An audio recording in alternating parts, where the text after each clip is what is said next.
You're listening to Rodney Rogers Outdoors Radio, where we turn it upside down and look at the outside from the inside out. It's safe, it's legal, and we're having a blast. So put your shoes on, my friend, because we're going outdoors.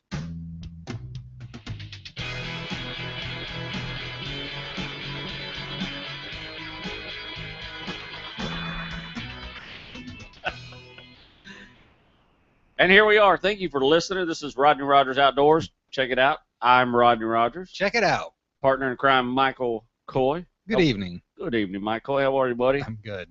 A little giddy tonight. All right, I see that. You're a little giddy. That's we're because good. your trip you got coming up, you lucky dog. There's a lot going on. It's been busy, yeah. Has been busy. Yeah, I'm going fishing this week. Where are you going, Mike Coy? Islamorada. Islamorada. Yep. Going to Wait a minute. maybe the Hump. Who knows? All kinds of places down there. I've always wanted to go to the Hump, Mike. Going to the Hump. How do I sound? Okay? Do I sound okay? You sound great, man. Am I close now? How you been? You all right? I am awesome, man. Work's starting to slow down a little bit.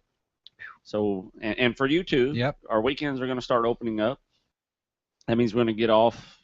We're going to be doing a lot of stuff. Yes. We got a lot of exciting stuff coming up, man. It's just going to get totally awesome. So, We got a lot of catching up to do. Where do we start? man, I know. Because we skipped last week. I was a little tired, and they called me back into work, and it was just, You know, sometimes life happens. man, life. But here we are. But 2 weeks ago, 2 weeks ago. we talked about it. We were just getting into the Gator season. Yeah, I'm sorry, You- man. you It's and just your like microphone. it just happened. It happens. It's just trooping. But we were just Yes. getting into Gator season, so we actually applied online We applied during online. the show Mhm. for our Gator tags. Yes. You got one. Woohoo! I am a Gator hunter again. Congratulations. I got one. Woohoo! Womp womp womp womp. Yes. So, and my daughter got one, And my daughter got one. and your daughter got one. Wah, Womp wah, womp. wah. So, in other words, how many Gators are we killing this year, Mike Coy? 4 Gators. There's a deadline. Here's how the process works. If you are drawn for your alligator tags, then you go to the next step of the season. So Listen closely as Rodney talks about the deadline. the deadline, if you have not paid for your gator tags, if you were drawn by by Monday, guess what? You do not have gator tags anymore, which is why Mike I Coy, wept tears tonight. he asked me when we walked in the door tonight, hey, when's that deadline about Yeah. but that's okay. I mean, Dag nabbit. we've got 6 alligators to kill this year. We're going to be doing some awesome footage.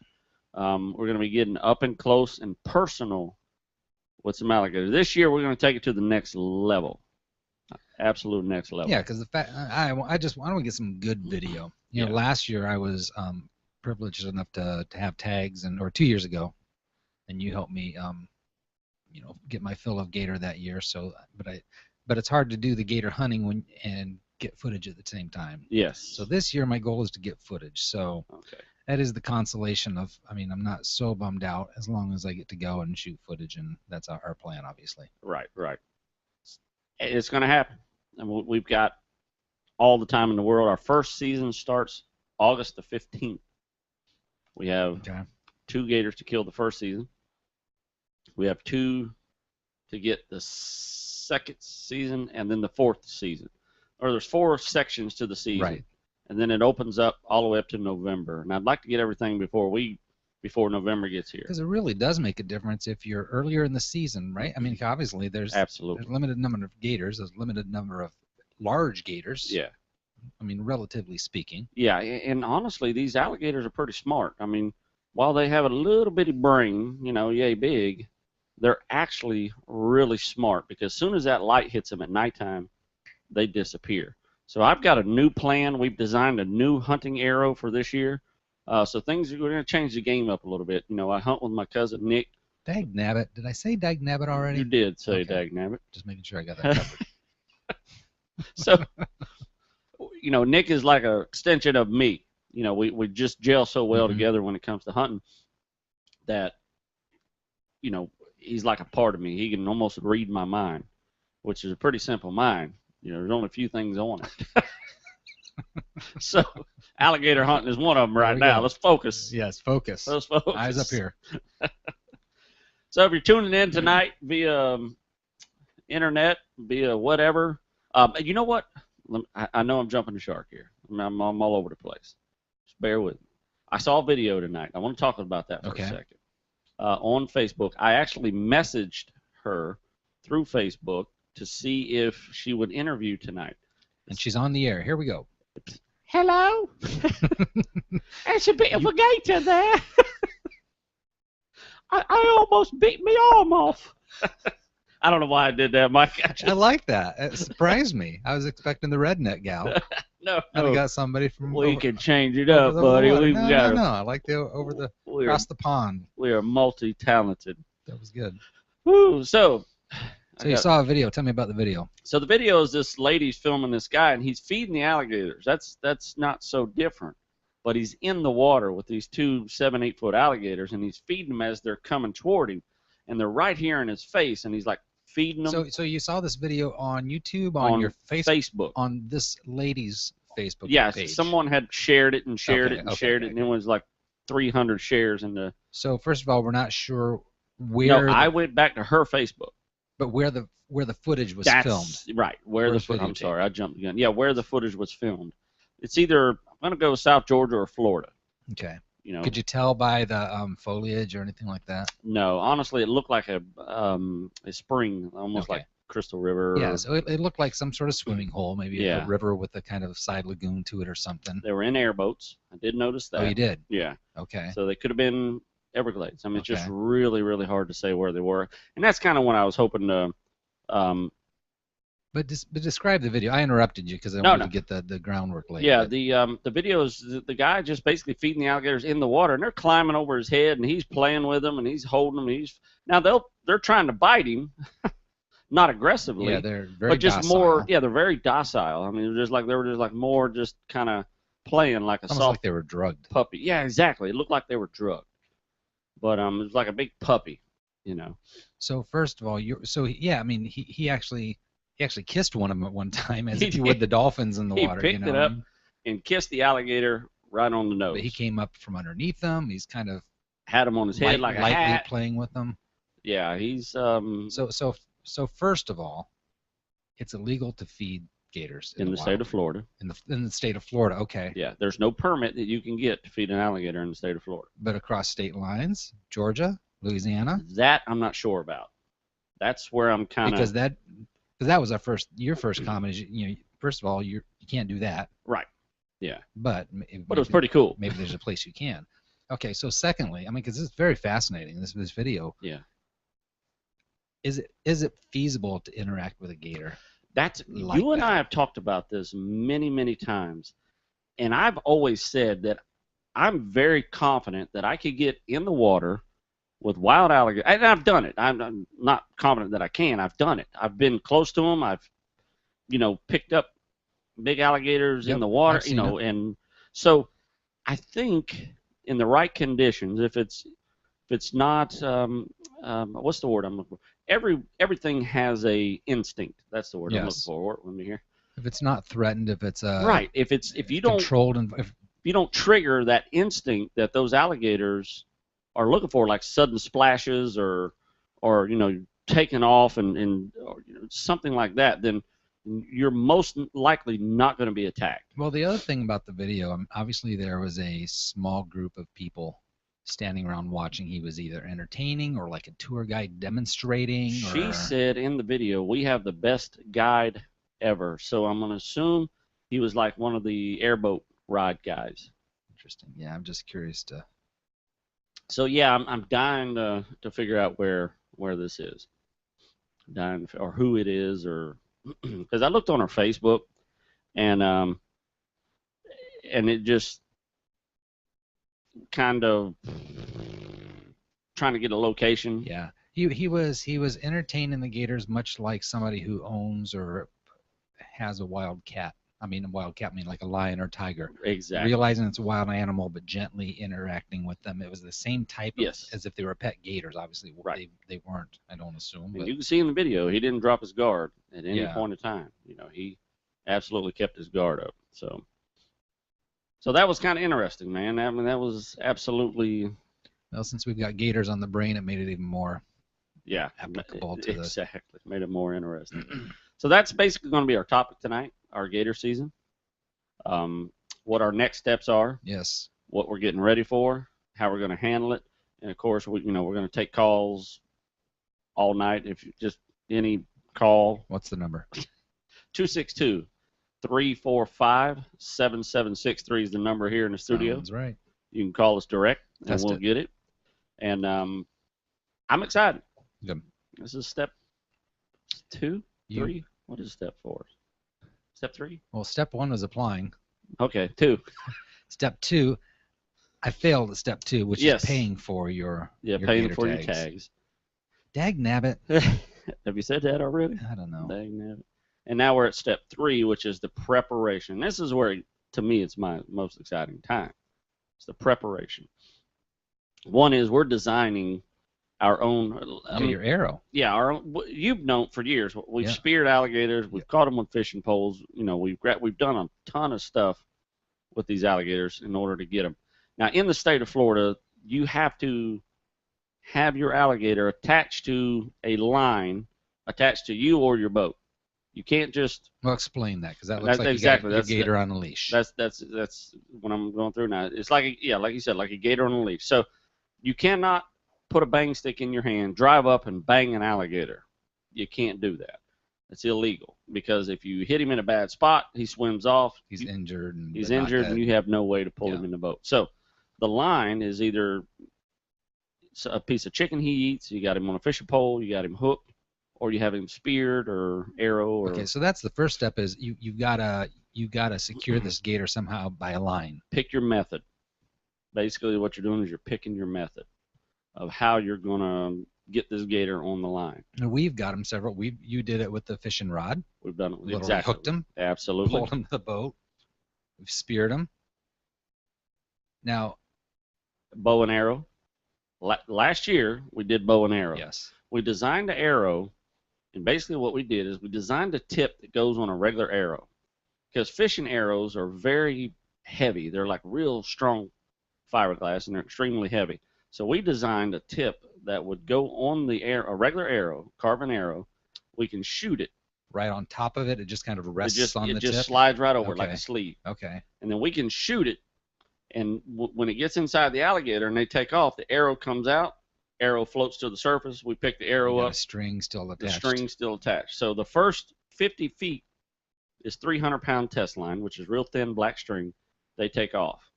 And then the next 50 feet is white rope with a jug on the end. Yep. And then poof, out goes the jug. Yeah, because the gator takes off, takes all the string with him, when it gets to the end, obviously there's the jug.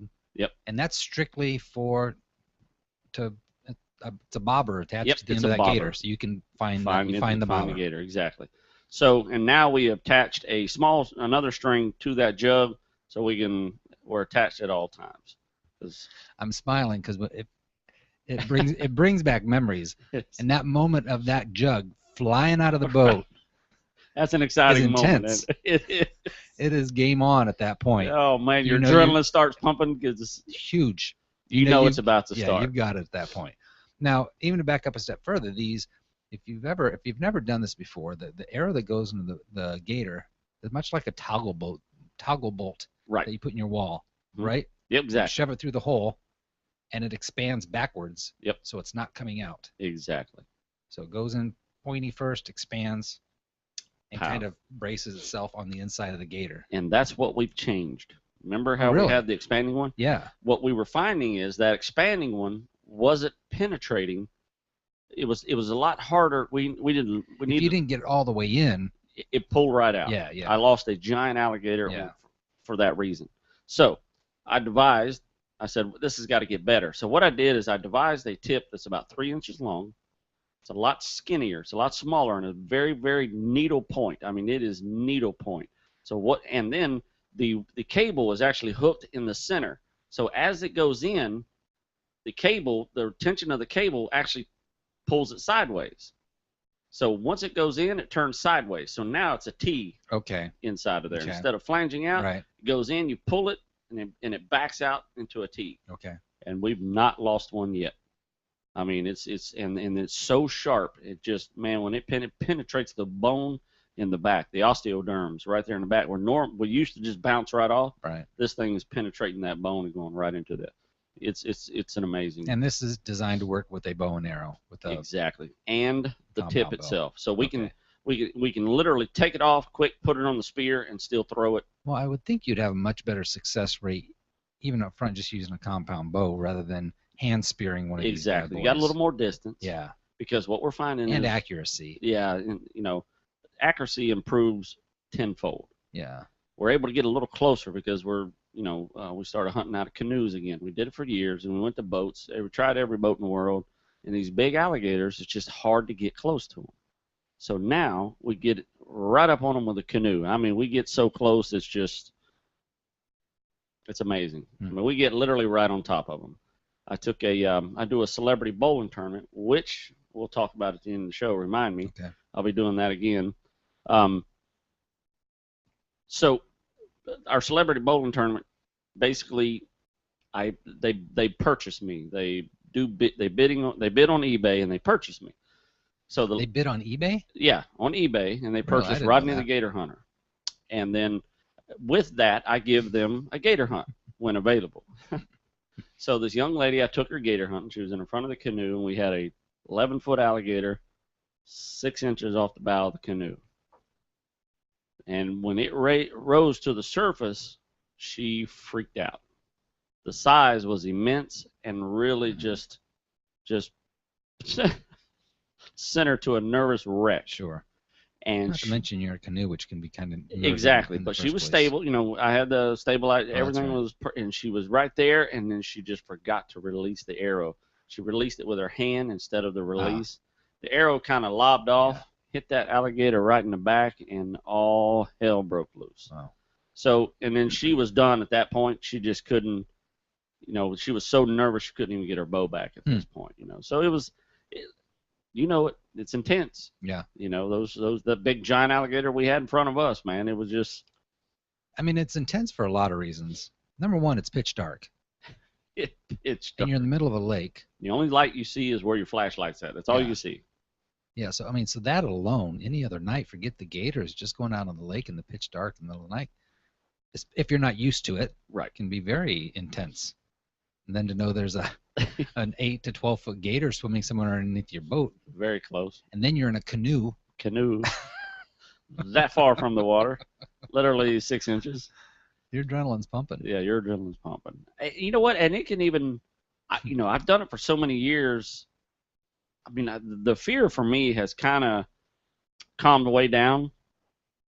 So, but I still get those moments to where I'm like, okay, we're in a situation here.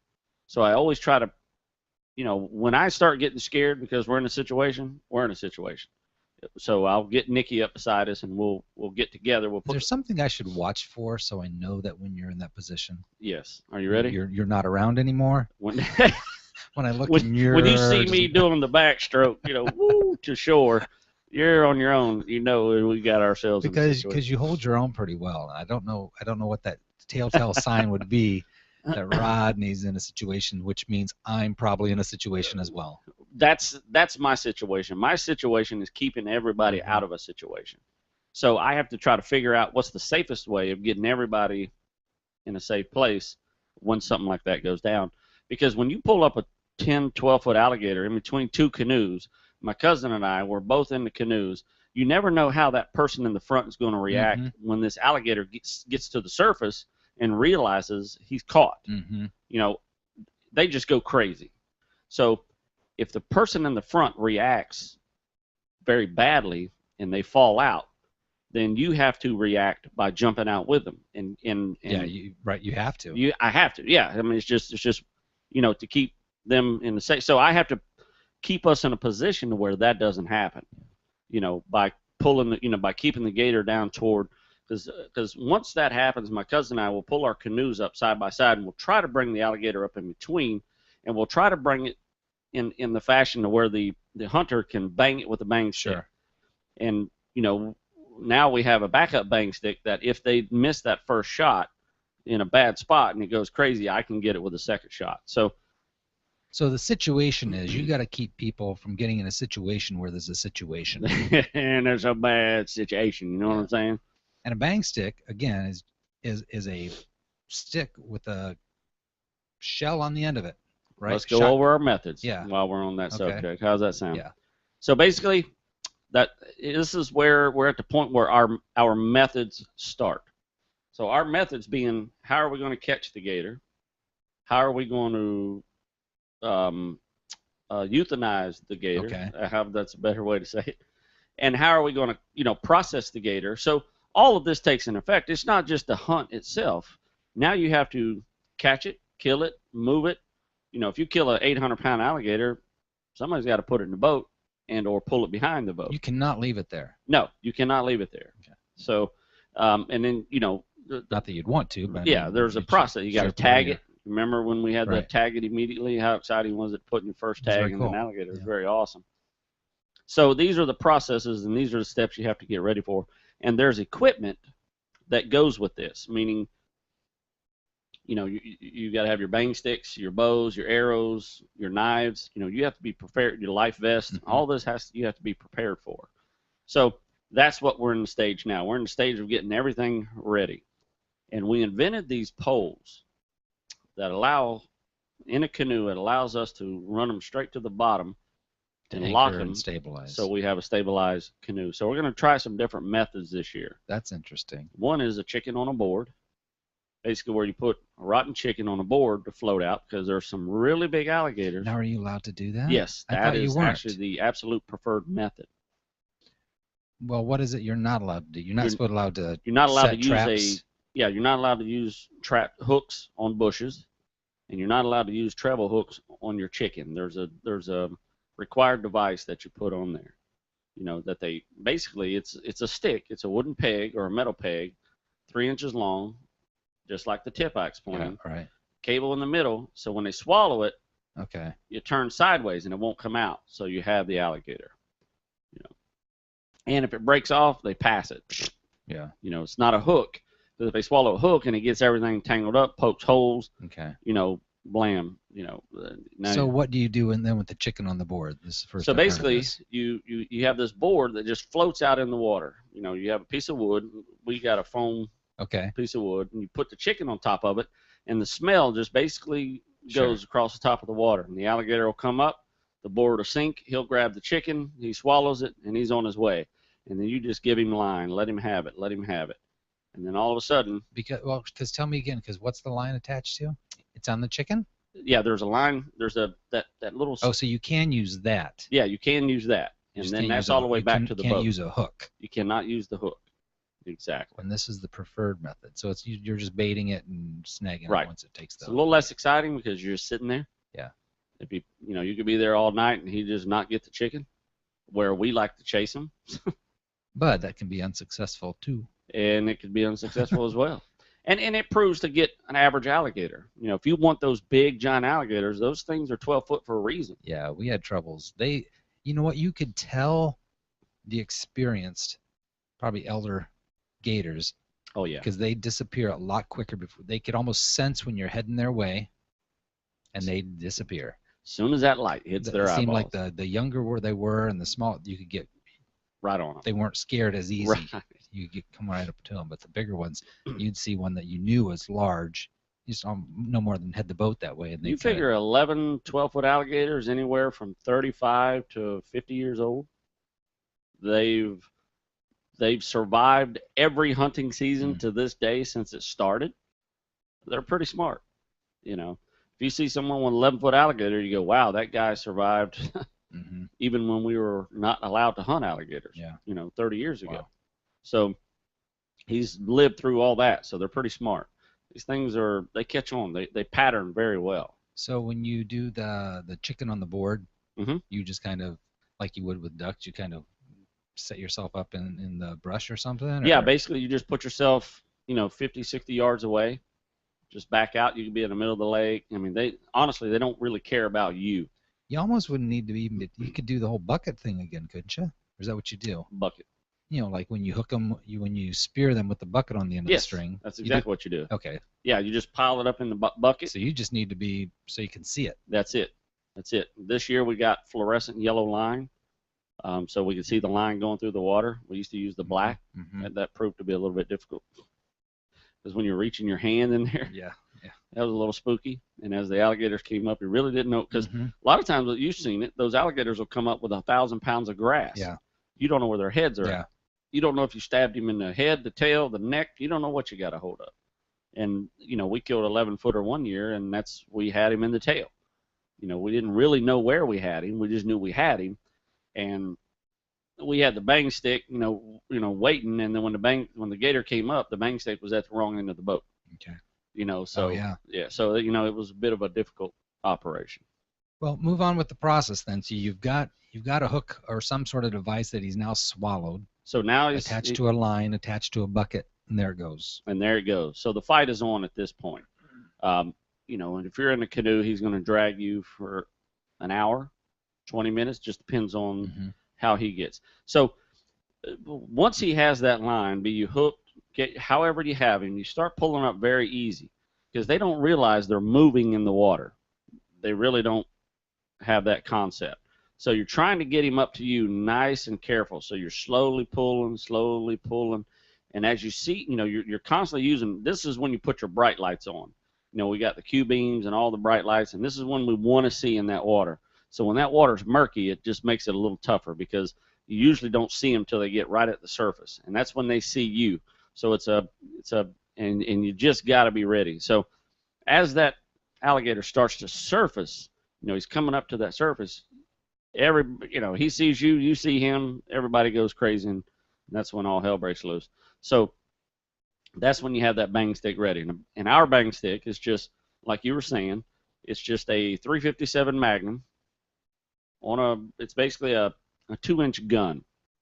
And that's the only firearm in the state of Florida. On the end of a broom handle. On the end of a broom handle. That's the perfect way to put it. It's the 357 on a broom handle. And I'm going to tell you what, it'll ratchet your jaws. You know that. And it fires just by tapping it. Just by tapping. And what happens is that little spring pushes the pin right into the shell, and boom, it goes off. There's no accuracy to it. You got to be right up against them. Mm-hmm. It's the only way it'll go off is when you hit them. So you want to make sure you hit them in that sweet spot, which is the base of the skull, which Yeah. But if you're out there and you plan on gator hunting and you do not have a bang stick, I hunted years without a bang stick. Trust me, it's a lot harder. So what are the options then? Well, the other option is once you get them up to the boat. Can you use just a gun? Yeah, no firearms in the state of Florida. Remember, you cannot, even if you have your concealed weapons license. This is where your concealed weapons license is null and void. On a gator hunt. On a gator hunt. Everybody I ever took gator hunting, 90%. That's a good asterisk. That's a good asterisk. It is. It really is. They've always come on board, and the first thing once they get on my boat, please remove all weapons and firearms out of a boat. We're not allowed to have them. And that's when they usually come out. Well, I got my concealed weapons license. I said, it doesn't matter. It's null and void inside of a boat while gator hunting. Wow. Null and void. Wow. You have no reason for it here. And they will check you. And believe me, if they catch you with that firearm while gator hunting, it's a long, drawn-out court process that you do not want to be involved in. Don't do it. Just don't do it. It's not worth it. If you think you can get away with it, there's years that I've not been checked, and there's years I've been checked 10 times in the same night. They just keep checking and keep checking. So, but I understand it's different because of the purpose, but it's interesting that the bang stick under these rules is not a firearm, although it is. Right. Well, yeah, it's exactly. Not a concealed weapon. It's a tool for. Very interesting. There's been a controversy of where that falls in line. It's the exact same shell. Yeah, it's a firearm without the accuracy. Because here's what happens: you can fire your pistol across that lake at an eyeball, and you've got this bullet just skipping across the lake. And if you've been on any lake in the state of Florida, there's houses all the way around. That bullet will literally, at 2,600 feet per second, skip across the top of that lake like it's a sheet of glass. Never even hit the water. Wow. And then go right through a window. Wow. Where a bang stick, it has to be up against the target. Clear as day. Clear as day. Clear as day. Pow. If I was reading a book, I'd be highlighting this right now. It'd be very important. And a lot of people don't understand that. That's huge. Because they see, like I said, they see this with Gator Boy, or not Gator Boys, but the guys in Louisiana, Yeah. the swamp people, Yeah. and they shoot across the lake. I mean, but they have hundreds of thousands of square miles of swamp with nobody around. So that's a legal method in Louisiana, to shoot them across the lake. Except for the guy fishing his boat a quarter mile down the road. Right, or on exactly. The They don't take that into account, And that's and honestly, I know the state of Florida tried to enact something like that. They put this every once in a while. If you have a gator license or a hunt fishing license, or you subscribe on my favorite website, which is my FWC, which has all the answers. They put out this this brochure, and they say, hey, here are the proposed changes, for this year's season. In 1 year, it was allowing rifles, and man, I was in every shape and form against that 100%. I was the leader of that ship. We are no rifles needed, keep them banned. Just we're doing fine the way we got them. We just don't have that open land. Now, you and I were in the Everglades. If they allowed if they would allow rifles in certain areas, such as the Everglades, okay, I get it. I understand that, because you and I, there was nobody for miles. Sure. I mean, we put 300 miles on the truck and never hit a paved road. Yeah. So, I mean, that's the place for it. These lakes around here, the Lake Tohos and the Lake Griffins and stuff like that, this is not the place. Absolutely not the place. So that's our methods. There's fishing poles. You can cast them. One of the proposed changes for this year, and I hope they pass it, is 24-hour hunt, because right now you can only hunt from 5 p.m. to 10 a.m. That's important to know. If you're listening and this is your first alligator tag, 5 p.m. to 10 a.m. Don't mess that up. Aren't your odds better at night anyways? Here's my mix on it. And here's why I think their proposed change is 24 hours. And I believe I would do most of my hunting in the daytime. Because let me tell you why. Here's what I found out over my years of alligator hunting. You and I, these big alligators. The method would change, though, wouldn't it? The method would change, absolutely. So you and I, we hit the big alligator with that light, poof, he disappears from half a mile. Yeah. He sees that light, he's like, I don't want no part of this, and he goes down. In the daytime, they can see you. They know their comfort distance. So you can... And their comfort distance is a heck of a lot closer than it is at nighttime. Yeah. So that's when you got the fishing pole, you cast that hook over them, and you hook them, and it's a done deal. I would prefer daytime. At any given, I would prefer daytime, because I'm very accurate with the fishing pole. I mean, I've pulled alligators with a treble hook sitting in hydrilla, which is nothing but grass, and being able to cast them and catch them right in the neck. That's just how good I got with these poles. So with a fishing pole, I'm as accurate as somebody is with a bow, and I can get the distance more than a bow and arrow. A bow and arrow, your effective distance is about 25 feet. With a spear, it's about 9 feet. Gators aren't nocturnal. They are nocturnal. They are nocturnal. Yeah, I mean, but you see them out during the day. Well, they're not hunting. They're just sunning. They're trying to sun. So once you see a gator come off the bank, he's in the water. Well, he pops up, and you see him.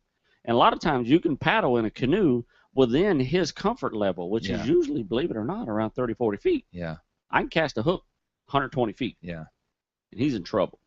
You know what I mean? So it's a mix. I don't know why we don't hunt 24 hours a day. It doesn't make any sense. I don't know why the nighttime thing ever came. Seems like the safety margin would go up during the day too. Yeah, I think they're trying to.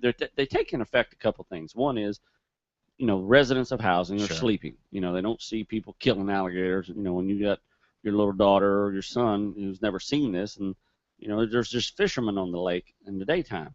So they're trying not to mix the fishermen with the hunters. Well, guess what? You do it with the duck hunters. Yeah. It only hunts in the daytime. So let's gator hunt in the daytime. And it's a lot, it's a lot more effective, and I just think it's a lot safer to me. It's a lot safer. So, whew, man, that's a lot of talking right there, Mike Coy. You're doing good. It's like you know what you're talking about, though. It's like I've done this before, hadn't I? So we're we got our method down. Now, we have our alligator. Let me just review. Yes. Because I want to make sure that I'm not missing one of the methods as far as euthanizing. Perfect. We've only mentioned one. Actually, yes, that's right. And our question was, what other options do we have? And here's what we did in the old days. Can you just jump out of the boat and grab them? Yes. Legally? Yes. Yes. Punch him in the gut. Yes. By all means, I would highly recommend that if I'm in the boat. Rear naked choke. I'll tell you a story. You ready for this? I take this guy hunting. He takes his 2 sons. And we got a boat full of bows and arrows. They all want to shoot. He's got 2 tags. And he wants to shoot 2 alligators. And I said, great. Now his son, I keep the bang stick unloaded while we were driving. His son is playing with the barrel to the bang stick. And I said, young man, that's actually a firearm. Let's not, if we lose that barrel. It's not a toy. It's not a toy. If we lose that barrel, then, we're in trouble. Well, guess what? Oh, no. Ploosh. He drops the barrel overboard in the water. And then looks at me and then looks at his dad. And his dad says, don't worry about it, son. I'll buy him a new one. And it's more. Was his name Dennis the Menace? Worse. Nat the Brat. I mean, it was rough. So I just shook my head and I said, it's more than just, you're going to buy me a barrel. I assure you. The barrel alone's $130. You're buying it. But we just started the hunt. Now we have no way of inoculation. We cannot kill this thing now. Well, we can, but here's where the second method comes in. You just up the ante, my friend. We did, and we got to go old-fashioned on this. So we're out there, blam. We got a 9-foot alligator fighting to the boat. Wash, wash, wash. Finally, I said, look, just let the thing run, and we'll get him up to the boat. So sure enough, he let go of the string. He runs, and I slowly pulled him up to the boat. The boat comes up. Now he's excited. And I said, grab your knife. He grabs his knife. He goes, what am I doing with this? I said, your son dropped the barrel in the water. We have to stab it. He looks at me. He looks at his son, and he cuts the freaking gator loose. He says, not me. I still charged him $500 for the trip. He didn't get to kill any gators. I could have killed that gator. I'm too old for that. Yeah. I would have done it if it was my gator and it was a big gator and I wanted it. I've done it a million times. I would have done it again. But I wasn't doing it for him because his brat son dropped my barrel in the water. You know what I'm saying? So first thing, he looked at me, looked at the gator, and went, whang, gator gone. He says, nope, let's go. So hunt's over. So I charged him $620 for the night. He paid for his hunt, and he paid for the barrel. And I never heard from him again. Thank God. I wouldn't want to deal with him again anyway. So that's the other method. The other method is basically once you get them up to the boat, you have to put your life preserver on. So stabbing is an option. Yeah, but you can't just stab them anywhere. There is a particular place. Back of the head? Yep, right. Remember that little spot that you have to cut? When you're cleaning them, that's where you... Exactly. So once that gator comes up to the boat, you got to have 2 brave souls. You tie that gator off to the boat, and then you let him roll himself up as much as he can in the rope. He'll do a death roll. Once you grab him by the jaws, you're just holding on loosely, and you're letting him know he's been caught, and he'll go into a death roll, and then you just let him wrap himself up with the rope. And a lot of times he'll get around his mouth. I know this sounds pretty weird, but it's smart, it's method. So he'll wrap it around his mouth, and then you grab his mouth, 2 guys jump in, you stab him right behind the head, and it's over. And this could go on. That's exciting. This doesn't always happen right off the... Exactly. Exactly. It's exciting. And it doesn't always happen. That's old school. So definitely old school. That's the other option. Other people, sometimes they used to use axes. They would use... And I've seen alligators with chops in the side of their head from an axe, and they still got away, and they heal up just fine. These things are resilient. They've been around for millions of years for a reason. So bang stick is, again, the preferred method. It's so much easier. I'm tired thinking about it. I really am. Because these things are in the fight for their life. Sure. They know it, yeah. Yeah, they know it. It's either kill or be killed, and they have no qualms about tearing everything up. But see, when they're doing a death roll, if it's a larger gator, I mean, he could flip your canoe. Oh God, yeah, and snatch you right out. Yeah. You're talking 800,000 pounds. Yeah. The 11-footer that we killed was no contest. Exactly. The 11-footer we killed we weighed in about 790 pounds. That's of just pure muscle waiting to rip you to pieces. It can be pretty scary. You know, we fought this thing for 2 hours in a canoe back, and it pulled us everywhere. And then our pole broke right in half, right as it got to the boat. And the end of the pole went down and hit him right where, and then it was another hour of excitement. So, wow.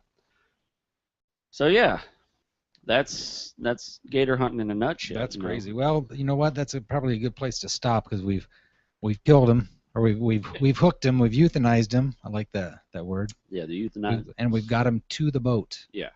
And so next time we'll pick up and go talk about what we do with this 700-pound gator that's now.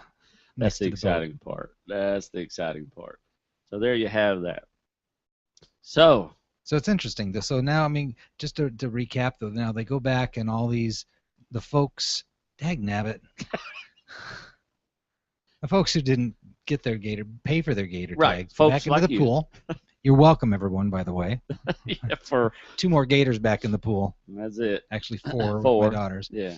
And so there's another opportunity to. It's another lottery, but it's not. You're saying it's first come, first serve? Last year it was first come, first serve, but they changed that up this year. Okay, tell me. Because there were 18,000 applicants, 5,000 tags. Amazing. So, yeah, it's crazy. So now they'll put those back into the pool. You have to turn in another application, and it's another lottery, you know. So, and then, you know, that'll go through that phase. I might as well apply. You might as well apply. It doesn't cost anything to apply. Free. And we can apply for the same hunt. Yeah. You know, or you know what? Know. Honestly, we'll apply. We can apply for anywhere. We can look online. If you go to MyFWC, which you're there, we can actually look at online to see what hunts are available. Still. Yeah. Because it'll tell you. Yeah, and we know your hunt's available. You know, so there's no reason why we can't apply for that.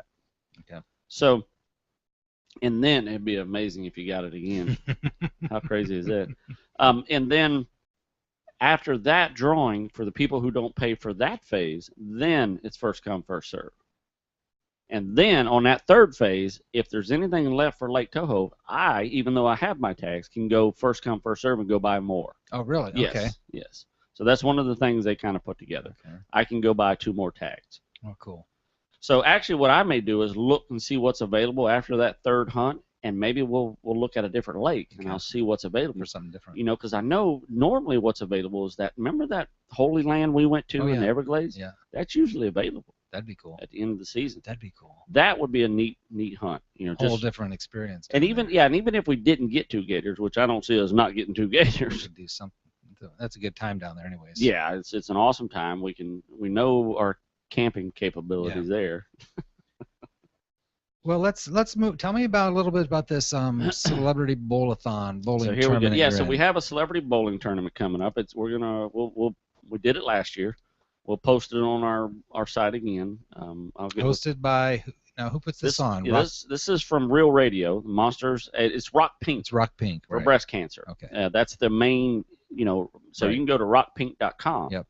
And actually see it there. And I'll actually be one of the celebrities because I do, for those of you who don't know, I do a lot of stuff with the radio station. I'm known there as Rodney the Gator Hunter and have been for the last 10 years. Yep. So we do a lot of stuff, and they promote us, actually. That's our time. That's actually the cheapest time that we can get promotions, and they really hook us up. So we give away a couple things. This year, one of them will be a gator hunt, you know. And last year we did that should draw some attention. Yeah, and we're doing the Gnarly Barley thing again. Our friends at the Gnarly Barley he was asking me the other night, he goes, man, are you going to do that again this year? And I said, well, that's up to you. And he goes, man, we'd love to have you. So we'll be doing the Gnarly Barley. Basically what they do at Gnarly Barley for us is they're what's the beer called? The craft beer specialist. Mm-hmm. And they basically set us up for 8-10 people, and they give us dinner, drinks, and they go through the beers, and they tell us, hey, this is that, and they pair our beer with our dinners, and the food is amazing. Mm-hmm. Gnarly Barley. Phenomenal food. Yeah, there. Trace, Zach, and Joey do an awesome job there. So, we're going to be offering that as well. And then people bid for you and your package and what you have to offer. Exactly. And then the other celebrities do the same thing. Exactly. They up the ante. You know what the best part, Mike, is? What's that? There's 80 celebrities, because there's 80 lanes at this bowling alley. 80 celebrities. Guess what place that I'm in? We're talking WWE wrestlers, Channel 9, you know, the local news celebrities. We're talking comedians and golfers, you know, LPGA, you know, PGA golfers. And I usually fall right in anywhere from, last year I was 8th out of 80. Year before that I was 11th out of 80. You know, as far as raising money. That's phenomenal. How cool is that? Yeah, that's phenomenal. You know, it's a good thing to be a part of, and it's an amazing thing. Yeah. Well, I can see why people vote on you. You know why? Why is that? Because you're the real deal. Right on. Thank you, brother. I try to be. Yeah. If not, we will be. Yeah. They're in for an authentic time, no matter whether it's good or bad. It's gonna be authentic. And you know what I do is the whole time I'm walking around there, you know, everybody has Sharpies and they want me to autograph their shirts, and of course I do. I'm very flattered. But I make them autograph mine, and I've still got both my shirts, or 3 shirts now. I think that's phenomenal. And I make them autograph it. You know, how awesome is that? And a lot of times these kids that have heard me on the radio, they have just sought me down. So, yeah, that's fun. You know, this year I've got some really cool things planned. We're going to give a lot of cool stuff away while we're there. It's just awesome. It's just awesome. So. What's the date on that? You didn't say a date. The date is June. Come on. It's coming up in June the 11th, I believe, the weekend of the 11th or 12th. So it's that weekend. I'll post it and double check because I may be a couple days off or maybe a week off. So I'll post it. You know, there again, it's a celebrity bowl tournament. It's my chance to say I'm a celebrity. That's phenomenal. I'm Which very excited for how flattering is that? That's great. You know, so. I'm excited about that. I love it. I really am. And I'm going fishing in Alamorada tomorrow. Tell me a little bit about that. Well, we're driving down tomorrow. This is one of our clients that we do. We go every year. This is our 9th year we've gone. There's 6 of us that go, and we meet down there. We'll drive down tomorrow, have dinner tomorrow night. We're going deep sea fishing on Thursday, doing backwater flats fishing on Friday, and we'll drive home on Saturday. So it's 2 days of just various types of fishing, some redfish, mahi, of course, tuna. We'll see what all we can get our hands on. But Mike, if you catch a bonefish, please take a picture for me. Okay. I want to mount it with you. That's the bonefish, and it sounds like that's what they're going after. That is actually my personal dream fish. I know if there's ever been one, bonefish is my absolute dream fish. And then the Alaskan king salmon. I'm at both ends of the world here. Wow, I want to go to Alaska and catch a king salmon, and I want to go to, you know, the Keys and catch a bonefish. So, you know, that's absolutely my dream. So, man, if you there it is. Look how beautiful that is. This is actually the gold of the sea. These are edible. They are super delicious. But if you find someone that eats them, they probably got a ticket to down below. Oh, really? It's very frowned upon. Oh, really? You know, to eat a bonefish. Only which is interesting. Why there would be a bonefish grill then? Because they are good eating. They are absolutely good eating. You know, so that's it, man. That's what I'd love. And you see that permit, the big fat permit up there? That's what you'll get on those flats as well. Okay. They got permit, bonefish, redfish, you know, of course, all that stuff. But most likely you're going after the bonefish. Cool. And I would love to have a picture of you. I will mount it on my wall with a bonefish. Well, very cool. We're taking plenty of video cameras and photo equipment and stuff like that. So we'll see if we can snag a bonefish. I'll ask the captain to take me to the bonefish. Episode 28 down the drain. Yep. We got it. Good job, man. Thank you, sir. It's always a pleasure. Good job, Michael. Pleasure hanging out with you. Super pleasure hanging out with you. Thank you, everybody, for listening. Absolutely. Thank you for being with us live. And as my mother always told me 1,000,000 times, and I'll say it 1,000. Tell me. You kids get outside and stay.